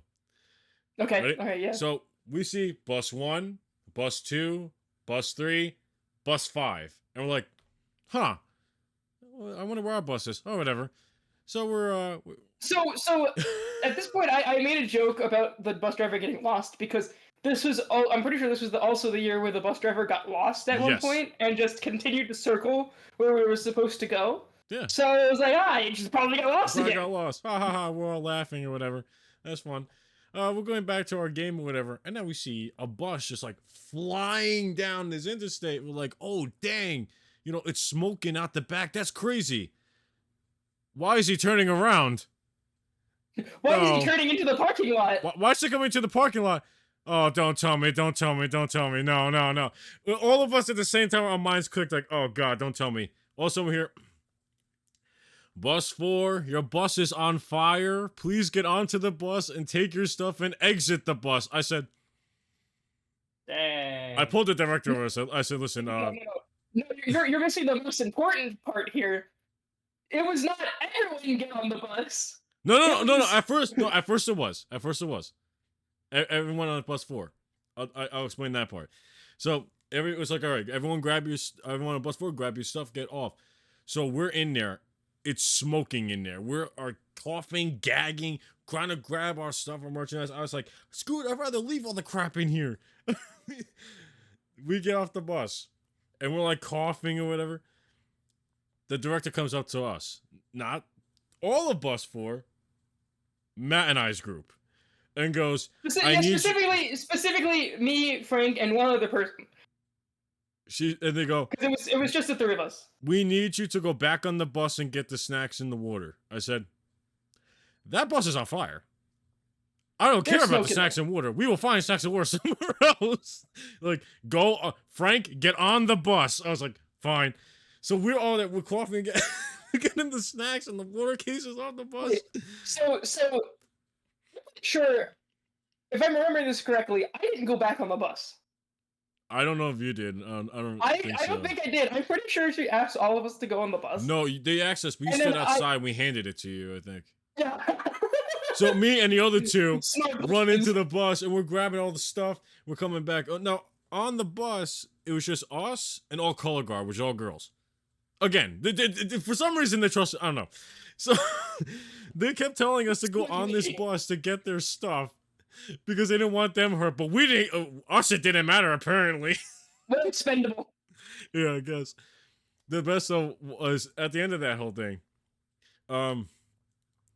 They tell us, okay, we have our suitcases underneath. We need to grab the suitcases underneath. Now, a coach bus is the engines in the back, so that's where the smoke was bellowing out from.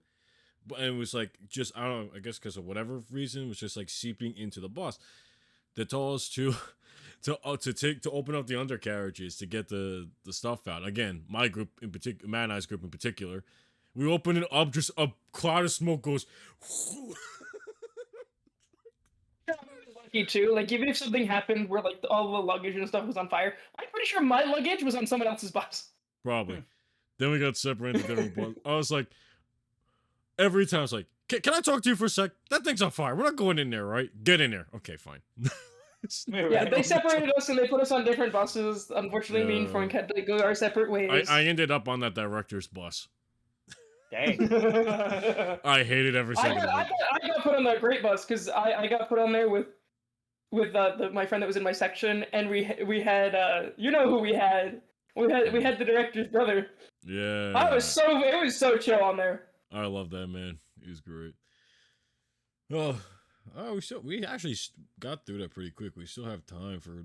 I don't got any stories. Well, actually, no, I do. So I don't know how this works in other states, but in New York, we had a yearly judging of solos and groups. Yep. Where they would score the groups and they would give you like bronze, silver, gold, or gold with distinction. Yeah. Gold distinction is the highest grade. Top of the top, like you're the best. You basically have to score like 100 in order to get that score. Yes. So again, every group that I was in always got the gold with D. Let's go, baby. That D. We always got the D. Guys, don't worry. But also we did solos. So of course, my freshman year, I only did a trumpet solo because I was learning the French horn, and then after that, preceding that, I always did French horn and trumpet. Now, my senior year, I'm like, I didn't know what to do, what solos to do, or anything. So I'm talking with the band director, and who was also like the assistant principal of music, because I was always in the band hallway, because why not? Why go to class when I could just hang out there? Valid. Valid. Very true. You're a band So, kid, you know. We were talking about, solos. He's like, oh, what solos are you gonna do? I was like, I don't know. I'm like, I don't want to go too hard because, doing the level 6 at this point doesn't matter because I'm a senior. I can't physically make it to All-State because All-State would be for next year and is only for high schoolers. So doing a level 6 didn't make any sense for me. I was like, I don't know. It doesn't seem worth it. He's like, no, but you're honestly good enough. Just do it anyway. It just looks good. I was like, fine, I'll do level 6s. So I was like, fine, I'll do level 6. He's like, perfect. I have the book of all the level 6 that are acceptable right here. Why don't we look through it and we'll pick out 2 for you? I was like, okay, great. So we looked at the horn ones, picked one called Romance. I was like, yeah, cool, whatever, works for me. So did the solo. So then we looked at the trumpet ones, and he was like, yeah, there's some really good ones in here. You could do the Haydn if you want, but I did the Haydn last year. I was like, no, I just did that one last year. The hymn. I was like, I wasn't really feeling it. He's like, what about Carnival of Venice? Oh, yeah. And I said, I mean, it sounds interesting. Venice is cool. Carnivals, it sounds fun. I was like, yeah, I'll do it. He's like, all right, perfect. This is the book that you need. It's in the Arvin's book. I was like, all right, perfect. I was planning on getting the book anyway. So I buy the book, and I'm like, all right, I should listen to the song. I listen to the song, and I'm like, what did I agree to? I guess I'll throw this tidbit in there. Carnival of Venice is one of the hardest, if not the hardest pieces of that level, and that's the hardest level. It really is. I think it's because there's so many different techniques that go in there. Because you got a double tongue, triple tongue. You gotta know how to run the right way at high speeds. Yeah. Mm-hmm. So it was like. It was definitely an interesting thing to have agreed to do without knowing the song. But I worked at it really hard until it came to the day. And the other band teacher who was in charge of setting up the timings for the solos and the band performances did not like me very much. Because, I can see that. Out of all of the times that, I would be in anything that she was in charge of, she would always find a way to put me on second, and then explain, it's because I just need someone good on second. That was the excuse. That was the excuse. I was like, you could put other people on second. Oh, but you're a strong person on second. Like, no, you don't. Yeah, no, you don't. Long story short, I always played first anyway. Sorry, not sorry. So the way that they scheduled my solos is it was French horn, symphonic band, trumpet. Ooh. With 10 minutes in between each for me to switch instruments, warm up, and then go to my next thing. Yep. I was like, did you really have to do me this dirty? I walked in there on the day that they announced the times, and I was like, hey, can you move one of my solos? To not being next to another solo or the symphonic band, because both of those were very heavy on music, and then switching between horn and trumpet in 10 minutes is not something, many people can do very well. Yeah. That's crazy. You can.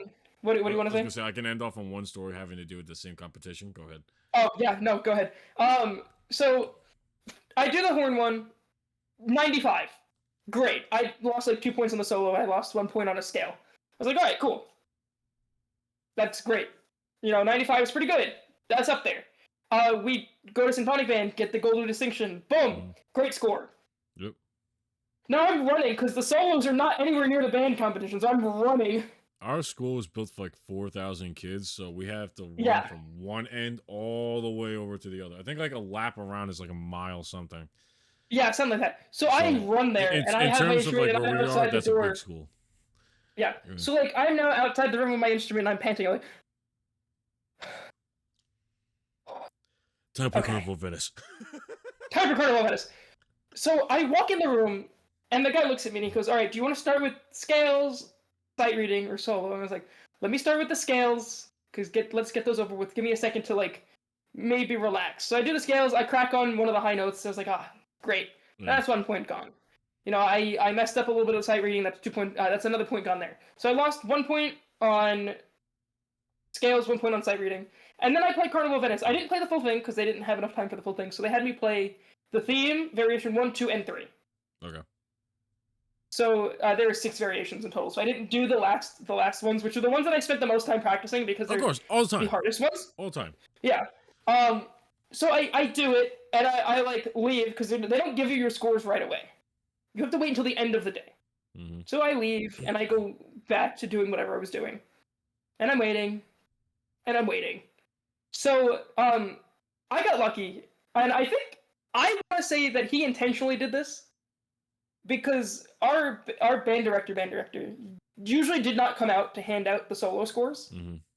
It was usually a random student, or it was the band director who didn't like me, or the one who really wanted me to be in jazz band. If he handed you one, it was either you accomplished something really amazing or you're basically getting kicked out of band. So I was like, so he hands it to me, and I'm like, oh cool, like here's the first one, 95. He was like, great job on the horn one. I know you just started that like 3 years ago, and being able to do a level 6 and get a 95 on it was great. Tough. And he looks at me and he goes, and then it's Carnival of Venice. I was like, oh boy. There was a pause there. I didn't like the pause. I was like, oh boy. Being with how it was, I probably made a lot of mistakes. I probably got a 70 or lower. I was waiting for it. I was waiting for the hit of, you did absolutely garbage. He hands it to me and he goes, you did great. And I go, oh. I mean, it is Carnival Venice, so I guess anything above an 80 is great. So I was expecting like an 82. I look at it, it says 98. I was like, 98? Shit, yeah. 98? I lost a point on scales and a point on sight reading. Are you telling me I didn't lose a single point on the actual song itself?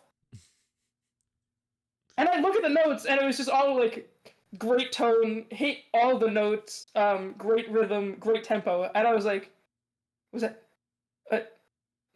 oh. What? Yeah. I was fully expecting to fail. That was just quite the surprise. That's amazing, bro. Yeah, I remember when you told me that. I was like, that's legit. That's awesome. Yeah, I remember leaving that day. I was like, I'm pretty sure I still have that paper somewhere tucked away in my drawer of memories back home. There's a ham sandwich in it. Just save it. Half a ham sandwich. Half a ham sandwich. But anyone that was there. Well, actually, he got hungry. Quarter of a ham sandwich. But we got a couple minutes left. Yeah, a couple minutes. I guess we'll end off on mine. So this is the same type of judgment and festival and everything, except now we're in the band portion. I'm in middle school. I'm in sixth grade, which is obviously youngest you can be in middle school here in the U.S. I got to jazz band. Now the jazz band of the middle school is, I think at the time was the top band. Not to like say whatever, but I still sucked. But I was just good enough to get in it and sneak in. All right, so we're playing. We're about to go on to perform in front of these judges, and my teacher, who's a Latin teacher, he was Latin. If you guys know anything about Latin music teachers, they've been known to throw things. I'll leave it at that. They're very passionate, Frank. Very, very passionate, and he's a super awesome guy, a very nice guy. But when he got mad, he got mad. Mm-hmm. So you get, like Matt was saying, you get judged on a bunch of different things: rhythm, tone, the notes, the pieces, tempo, dynamics, which is like loud or soft, and you also get judged on how quickly your band can set up and everything. So we're kind of running behind because one of our bass amps was not working, and in a jazz band, bass is very important. Yeah. So he had to tell the judges, "I'm sorry, we have a slight delay. The bass amp is not working. We're trying to get it fixed." Now, as that's happening, I feel something running down my face. Oh boy. It's very hot on this stage. I feel something running down my face. So I book it up. It's blood. I get a nosebleed. As soon as I did that, boom! It just started pouring. I was like, Mister, Mr. So-and-so, I had to leave now. He goes, what do you mean you have to leave? Like, he gave me that face like he's about to throw something at me. And, like, lasers were about to come out of this guy's skull. He goes, what do you mean you have to leave? I'm like, I have kind of a nose and I show him the pool of blood in my hand. He goes, because he can't say anything now. He's like, you know that little, like, neck twitch when they really want to scream at you, but they can't? Like, Yep. go. Just go. Fix it. I go. They got delayed another 5 minutes because I had a nosebleed. They had to start without me because my nosebleed took that long to go away. And then I was able to sneak back on the last song, which I had an improv solo on. So that was another thing.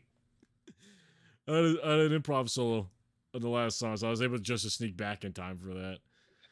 Nice, dude. Just it gets to the part of the improv solo, you just like to slide on stage. If you think saliva in the horn is bad, just imagine finding blood in your horn. I put my blood, sweat, and tears in that performance, literally. My blood, sweat, saliva, tears, snot. Oh, man. Yes. But that has been, ladies and gentlemen, one more quick thing. One more quick thing? So this one, I'll do this one really quick. So my junior year, when I was playing horn, we were doing a song called "Eternal Father, Strong to Save," and I was on horn, and it's a beautiful song, and there's a horn trio section where 3 horns play together, and like horn 1 has what you would consider the melody, even though it's not the hardest part and the one that stands out the most. Horn 2 was like chords and stuff, and Horn 3 had the counter melody, which was what stood out the most. Now, I was on Horn 3. Do I believe the person who was on Horn 1 should have been on Horn 1? No. Bad politics. But that's a different story. Bad politics. So we do the thing, I play it. I kid you not, I made one of my friends cry on stage with my playing, and I was like, there's no shot. Like, what? It was that he bad? Came up to me. It was that bad. It was that bad. No, it was a beautiful solo. It was great, and he literally, like, it was his last, one of these as well. So, emotions were high. Sure. Yeah. It was definitely a great time, and I love that. I love that. That's a memory that sits vividly in my mind when I think about French horn, because it was like being able to play so well that you make someone else cry. Yeah. That's performing with you, not even like someone in the audience. That someone's performing with you to make them cry. It just there is this odd sensation that happens when everything just hits in the music, in the band. You stop paying attention to the notes on the page. You start seeing like colors, and you start feeling different emotions and stuff. It's crazy. Frank, I think that's just because you were high before you performed. That's what I was about to say, Frank. It sounds like you got high before you started. No, but to touch on Frank's, it's really hard to describe when you play with it when everybody's locked in, like, and you're feeling the music, you really like the people around you. Like, you can make eye contact with people in the band as you're playing. You could be like, yes, here we go. Yep, but when you finally like just become that one sound. There's really nothing like it. That's why people keep coming back to music. Yep. Yeah, you just listen at that point. It's almost like you're the audience too as you're playing it. It's so weird. It's hard to describe. Like there's like when you listen to music as someone who plays music, you get a different feeling for music. Like I can't talk about for you guys, but when we do like the reactions to Star Kids and stuff like that, if a song really hits really well, like I still get like physical chills. We kind of feel like the hype that the band would probably have in that moment because you can hear it too when they're feeling the groove of whatever they're doing. You're like, oh yeah, they're loving this. They're feeling themselves right now. They're feeling themselves right now. Like the opposite of that is it's like someone's like going and they're like 2 people singing together and they're really off. I also visibly like cringe a little bit, even if I don't mean to. My tooth will hurt if that happens. Only when it's one of those things that is like, you're like, I don't want to be rude, right, and like visibly cringe, but I can't help it. Well, no, it's Like, like I'll just sit there and go, it's the side effect of becoming an expert in any field. Yeah, Where once you dive in more into a subject, something that would just not bother the average person, it all of a really sudden it bothers you. becomes like one of the biggest pet peeves of yours. Because like I remember because we Frank and I talked about it in one of the videos, like syllabants where you accidentally do this when you're singing. Yeah, You try to do that as little as possible. Most people won't hear it. Like if the singer's good if enough, you, it's yeah. just they're gonna listen to it, they're gonna enjoy it. But whenever I hear that, and I know that they can avoid doing that, but they don't do it, I cringe. Or like I feel like I'm like, you could have approached that note differently. Or like same for like a trumpet player, when I know for a fact that they almost cracked, but they didn't. And they're like, oh yeah, I played that note off pretty well. I'm like, no, you didn't. I hear you. if you do this too, Rod, but when you're listening to something and you know there's an option up for the Yep. trumpet and they don't do it, you kind of go, oh. Yeah. Well, okay, You're a little disappointed. You're like, ah. it depends on the player. Oh. Because if I I mean, know they yeah, of don't course. have the skills to opt up, I'm like, granted, I I was mean, like, yeah, good on you. But like, good on you. you knew your limits. But like, if But I I know don't what you physically mean. know the other person and they don't option up, I'm like, ah, like you might not have been able to do it, and I don't know you very well, but like, ah, come on, where's Yeah. my option up, man? Well, that also comes I from got your just option up right here. yeah, exactly. That also comes from, I guess, you do become a bit of your teachers and instructors in any field, really. But I would say specifically in music from experience because we used to have a bunch of directors that are very anal about everything. Because again, the judges were like that too. So Yep. you had to really know Hone everything. in. You had to hone in. You had to be on your game all the time.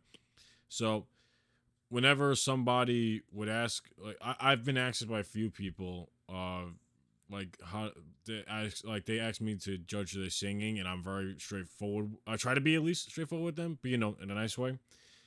They always get soul crushed, or they just like really don't like you because they're not a musician. They don't understand Yeah, why we yeah. take it so Like, seriously.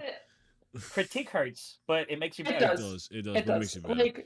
Like, like I said in the beginning, I have taught some people how to do like some instruments because there were people who were learning how to play the trumpet in high school, and for some reason, they our director was like, "Hey, so I can't teach them myself because I'm too busy. Hey, you have the free period the same time that they're free. Why don't you teach them how to play trumpet?" And I was like, "Oh, okay, I guess, sure."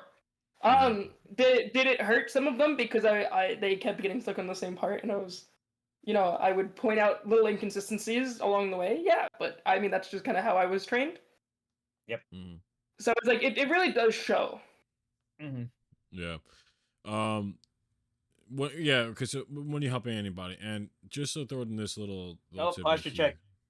posture check. Like, sit up. Thank you, Paul. Two, yes, musician posture check. Really gotta like. Ah, 60-40. God damn it. I love how our 60-40. chests all went out at the same time. Like this. Yep. Again, that's been drilled in. That's been drilled in. Frank, where's your 60-40? Right now I'm seeing 40-60. Give me 60-40. Sorry. We're 60-40. Okay, here we go. I got your 60-40 right here. I got it.